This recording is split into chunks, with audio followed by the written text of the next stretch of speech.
मेरा सौभाग्य है कि आज मैं आप सबके दर्शन कर पा रहा हूं।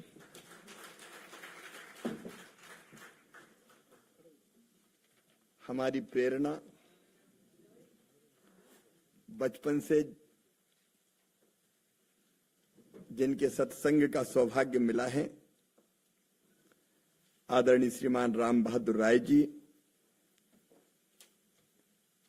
आदरणीय प्रोफेसर राजकुमार भाटिया जी,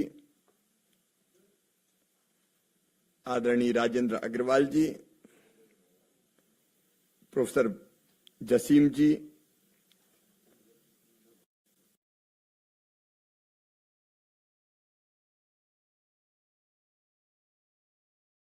हृदय से स्वागत करता हूं।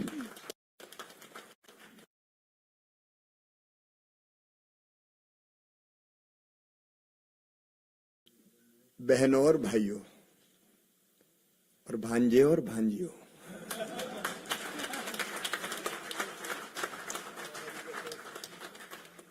मैं अभी बड़े असमंजस में था और संकोच में भी। बार बार कहा जा रहा है मुख्य अतिथि, मुख्य अतिथि, मुख्य अतिथि। मैं अतिथि नहीं हूं, मैं तो मामा हूं। और वैसे भी अतिथि तो वो होता है जिसके आने की तिथि ज्ञात नहीं होती, बिना बताए कभी भी टपक जाए, वो अतिथि। ठीक है बेटी। और इस कार्यक्रम में मैं मेहमान कैसे हो सकता हूं? मैं भी घर वाला हूं, परिवार वाला हूं। अभी राजेंद्र जी बता रहे थे,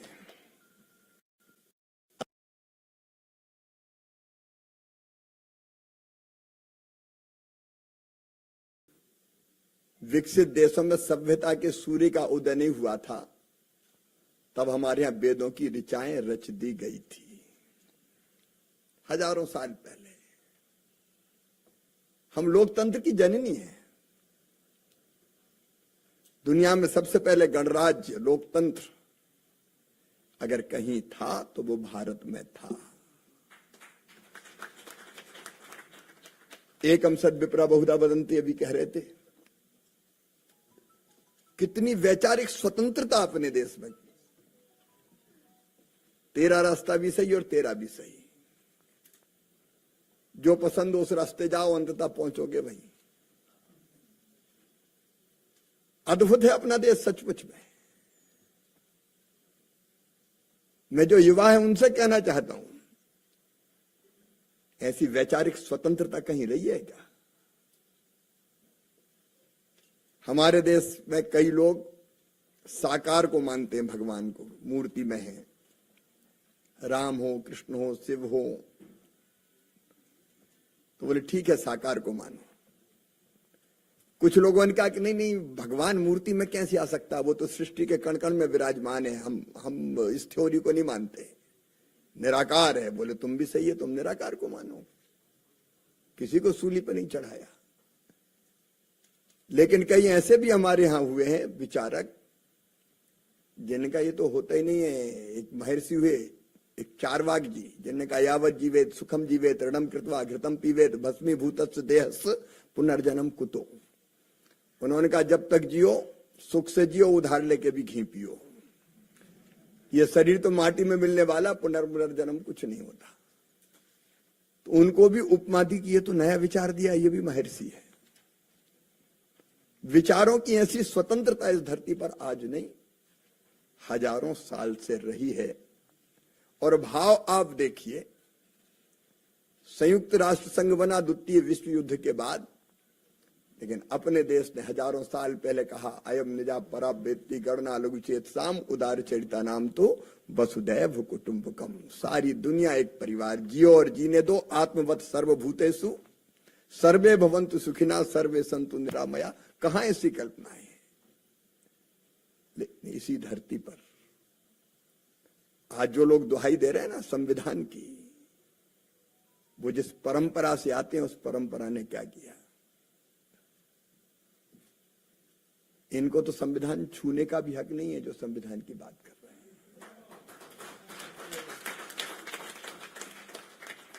क्या किया था इनने? मैं तो बहुत छोटा था, मैं इमरजेंसी के पहले पैदा हुआ। लेकिन राम बहादुर भाई साहब और राजकुमार जी यहां बैठे हुए हैं। मैं मॉडल स्कूल भोपाल में था, एक उसका प्रेसिडेंट था भोपाल में, टीटी नगर, तात्या टोपे नगर। आजकल ये भी बदल देते हैं, तात्या टोपे नगर को टीटी नगर कर देते हैं। और स्वाभाविक रूप से उस समय विद्यार्थी परिषद के संपर्क में आया। और उस समय बिहार से और पहले गुजरात से नवनिर्माण आंदोलन की ज्वालाएं चारों तरफ फैल रही थी। जैसे चिमन भाई पटेल मुख्यमंत्री हुआ करते थे, वहां के कुशासन के खिलाफ नौजवान निकल पड़ा। और समय बिहार में आंदोलन शुरू हुआ, बेरोजगारी, भ्रष्टाचार, गलत शिक्षा पद्धति और महंगाई के।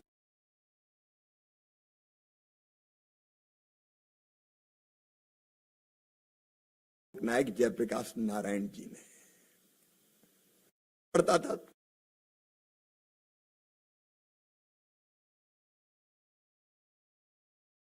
में शामिल हो गए। छात्र युवा संघर्ष वाहिनी बनी थी उस समय। तो छोटे छोटे आंदोलन, प्रदर्शन। लेकिन आप एक मानसिकता देखिए, केवल सत्ता बचा रखने के लिए नहीं, कांग्रेस के डीएनए में तानाशाही है, निरंकुश शासन। जो मन में आएगा वो करेंगे, और उसमें कोई बाधा बनेगा तो वो चाहे सर्वोच्च न्यायालय के न्यायाधीश क्यों ना हो, उनको भी ठीक कर देंगे। अब मैं आप में से कई को पता होगा, अगर न्यायालय ने किसी फैसले को संविधान सम्मत नहीं माना, तो उस समय 3 न्यायाधीश ऐसे थे जिनको डिमोट करके एक को प्रमोट किया गया था। प्रतिबद्ध न्यायपालिका, जो हम कहें वो करो। कहां ऐसे उदाहरण मिलते हैं लोकतंत्र?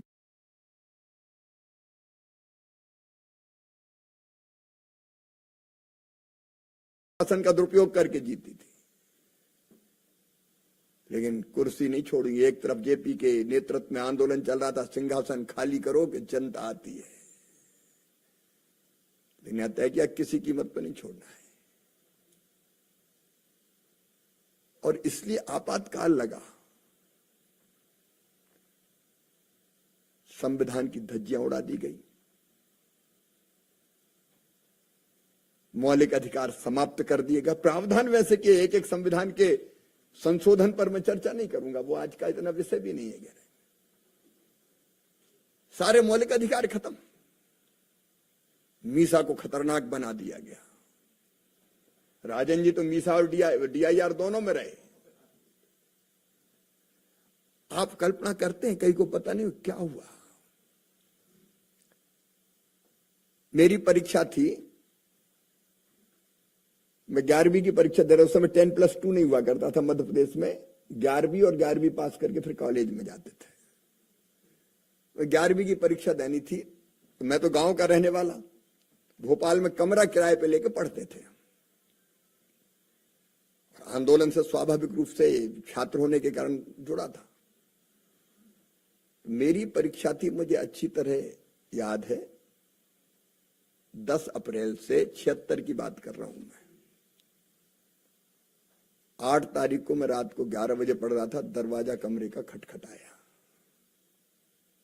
मैं ऐसे ही पजामा और बुशर्ट में जैसे पढ़ते हैं घर में वैसे था, और तो कोई था नहीं। दरवाजा खोला तो सामने पुलिस वाले दिखाई दिए।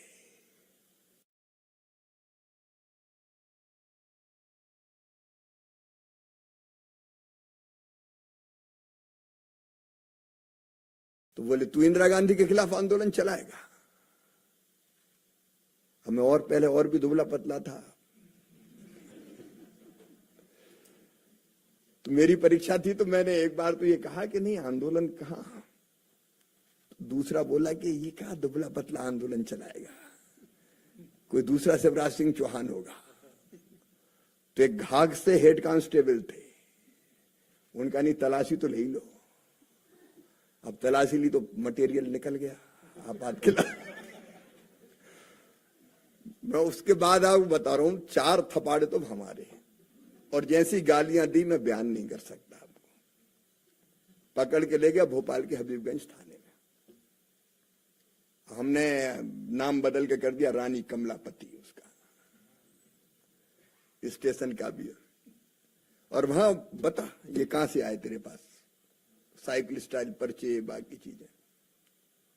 और मैं सच कह रहा हूं, इमरजेंसी क्या होती है। मेरे घुटनों के जोड़ों में, कोहनियों के जोड़ों में इतने डंडे मारे गए कि आज भी जब बादल आते हैं, कड़कते हैं, तब हाथ और पैर दुखते हैं, एक एक जोड़ दुखता है। भयानक पिटाई। और मेरी उम्र कितनी थी, 17 साल मुश्किल से। ऐसी एक घटना नहीं थी, अनेकों घटनाएं थी। रात भर जगा के रखा, सोने भी नहीं दिया, खाने भी नहीं दिया। बता, सही कर देंगे तुझे। और उसके बाद फिर वो कहानी भी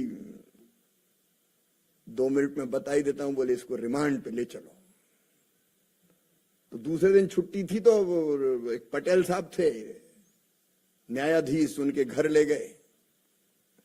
ले तो गए जीप में, और वहां से दस्तखत करा के फिर 2 सिपाहियों के हाथ में दे दिया कि ले जाओ। हथकड़ियां लगी हुई थी मेरे। 11वीं पढ़ने वाले किशोर के हाथों में हथकड़ियां, और फिर 2 सिपाहियों को कहा कि अब ले जाओ जेल से। तो हमें पैदल वहां से ले जा रहे थे, तो एक टांगे में कुछ बच्चे आ रहे थे, उनको लगा वो मैली सी शर्ट हो गई थी, रात भर पिटे थे, तो उन्हें समझा कि कोई चोर जा रहा है ये। तो टांगे भी वो कहने लगे कि पता नहीं कौन है, चोर है क्या। तो फिर मुझे लगा कि नहीं, ये तो गड़बड़ हो रही है। तो एक नारा उस समय बहुत पॉपुलर था, जुल्म के आगे नहीं झुकेंगे, जुल्म किया तो और लड़ेंगे। और तो कोई लगाने वाला नहीं था, हम ही कहते जुल्म के आगे नहीं झुकेंगे, और जुल्म किया तो और लड़ेंगे। तब लोगों ने कितने से बच्चे को ले जा रहे हैं। मैं पूरी गाथा नहीं सुनाना चाहता।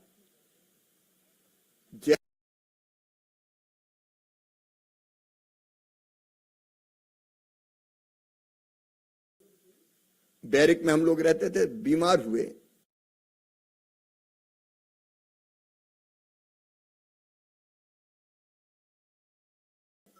अस्पताल नहीं ले जाया गया, और वहीं तड़प तड़प के हमारी आंखों के सामने।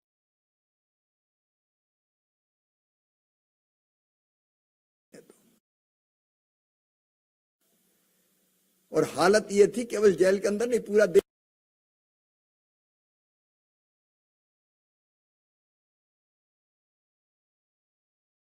पकड़ा जाएंगे। एक प्रभुदयाल ढोलकिया के खिलाफ पकड़ के लाना था, तो पुलिस वालों को तो टारगेट पूरा करना था, कहां प्रभुदयाल मिले। तो पता चला एक प्रभुदयाल को लाए पकड़ के। उसने कहा मैं नहीं हूं। बोल नहीं, तू नहीं है तो अभी चल जाए। फिर कुछ दिन के बाद दूसरा प्रभुदयाल ढोलकिया आया, और फिर तीसरा प्रभुदयाल ढोलकिया आया। 3 प्रभुदयाल ढोलकिया। कोई सुनने वाला नहीं, वकील अपील दलील, वो चिल्लाई मैं नहीं हूं, मैं नहीं हूं। तीनों जेल में। ऐसी हालत थी। और जेल के बाहर क्या हो रहा था, गांव में जीप घुसती थी तो लोग भागते थे, गांव खाली हो जाता था। क्यों? हमारे यहां गांव में कहते थे ऑपरेशन वाले आ गए, नसबंदी। टारगेट तय थे, मतलब क्या क्या हुआ, केवल जेल नहीं गए, हर अफसर को टारगेट तय कर दिए गए कि इतने केस तुम्हें करने ही है, तो जो मिले कर दो। बूढ़ों की कर दी, कुंवारों की कर दी, ये सच है। मैं बता, तो गांव के गांव खाली हो जाते थे उस समय के। आ गए अतिक्रमण के नाम पे कई भवन मलबे के ढेर बना दिए गए। कोई बोल नहीं सकता, सांस लेना मुश्किल था। परिवार के परिवार तबाह हो गए कई। अब आप कल्पना करो, अगर सामाजिक या राजनीतिक कार्यकर्ता है, संघ का रोल हम सब जानते हैं, और असली लड़ाई अगर लड़ी आपातकाल के खिलाफ तो संघ ने ही लड़ी। हम भी उसी लड़ाई के अंग, अंडरग्राउंड जो आंदोलन चल रहा था इसलिए 76 में गिरफ्तार हुआ कि उसमें भाग लेते थे। और शायद राजकुमारी जी जानते होंगे सूर्यकांत केलकर जी को, वो सुनील गुड़बोले बन के आए थे मेरे पास, तब मैं जेल में नहीं था। उन्हीं के डायरी में मेरा नाम और पता मिला था, उसके कारण पुलिस ने मुझे पकड़ा और ढूंढा था। तो बाहर आंदोलन चलाने वाला अगर कोई संगठन था तो राष्ट्रीय स्वयंसेवक संघ, अमानुषिक अत्याचारों की पराकाष्ठा थी वो। और अब ये बात करते हैं, सचमुच में ऐसा काला अध्याय कभी देखा नहीं गया। और इसलिए नई पीढ़ी को पता चलना चाहिए कि क्या हुआ। चुनाव भी वो तो हो गए गलत फहमी में, उन्होंने कहा कि अब कोई संगठन है ही नहीं, जनता पार्टी बाद में बनी, नेता जेल में, अभी घोषणा करके करा लो, फिर भारी बहुमत से जीत जाएंगे, इसलिए चुनाव हुए, नहीं तो हो सकता है तब भी चुनाव है, या अंतर्राष्ट्रीय परिस्थितियां ऐसी बन गई होंगी। लेकिन भारत के लोकतंत्र की खूबी, हम लोग जेलों से निकले जनवरी 77 में, मैं तो बहुत छोटा था लेकिन आग जल रही थी। मेरी दादी माँ मुझे इतना लाड़ करती थी, जब सुना जेल चला गया तो परेशान हो गई और अंततः बीमार पड़ी, और मेरे जेल में रहते ही मुझे देखने की चाह में उनने दम तोड़ दिया। वो मुझे देख नहीं पाई, शिवराज शिवराज कह के चली गई, क्योंकि नाती तो बेटे का बेटा बहुत प्यारा होता है। अब आप कल्पना कर सकते हो उन तकलीफों की। जो बिजनेस व्यापार छोटा मोटा राजनीतिक सामाजिक कार्यकर्ता करते थे वो तबाह बर्बाद हो गए सब। क्या भुगता होगा देश ने। फिर कभी ये दिन ना आए, और उसके बाद जो हुआ उसका भी मैं साक्षी हूं। हम लोगों के पास कुछ नहीं था जब जेल से निकले, जनता पार्टी का तो अनाउंस हुआ संगठन, बाकी कुछ ऐसा था नहीं। लेकिन जनता की जागरूकता, मैं आपको बता रहा हूं, ये भारत की जनता, हम लोगों ने, मैं आया जेल से निकल के तो गांव से जनता पार्टी का काम करना था, तो साइकिल किराए पे ली हम लोगों ने, और साइकिलों से दूसरे गांव जाते थे और फिर वहीं बिना माइक के बोलते थे इकट्ठा करके लोगों को। पहले पहले थोड़े डर रहे थे लेकिन धीरे धीरे खुलते चले गए, और फिर हम लोग झोली फैलाते थे कि हमारे पास तो कुछ नहीं है चुनाव के लिए। तो आप कल्पना करें, मैं 17 साल का, कोई नेता नहीं, कोई विश्वसनीयता नहीं, लेकिन इतने पैसे मिले कि फिर हमने जीप किराए पे ले ली, और फिर इतने मिले कि सभाएं और बाकी कार्यक्रम होने लगे। फिर सचमुच में वो चुनाव जनता ही ने लड़के तानाशाही को समाप्त किया निर्णायक रूप से। ये भारत की जनता है जो भारत के जीवन मूल्य परंपराएं हैं और विचार है, उसी को वो जीवित रखेगी। हाँ, एक बात जरूर, जो आज नारे लगा रहे हैं, राजेंद्र जी ने सही कहा था। मुझे स्वामी विवेकानंद जी के कुछ शब्द याद आ रहे हैं। उन्होंने कहा था, सुदीर्घ रजनी समाप्त हुई जान पड़ती है, महानिशा का अंत निकट है, जो अंधे हैं वो देख नहीं सकते, जो बहरे हैं वो सुन नहीं सकते, लेकिन मैं स्पष्ट रूप से देख रहा हूं कि भारत माता एक बार फिर से अंगड़ाई लेके खड़ी हो रही है और विश्व गुरु के पद पर आसीन हो रही है।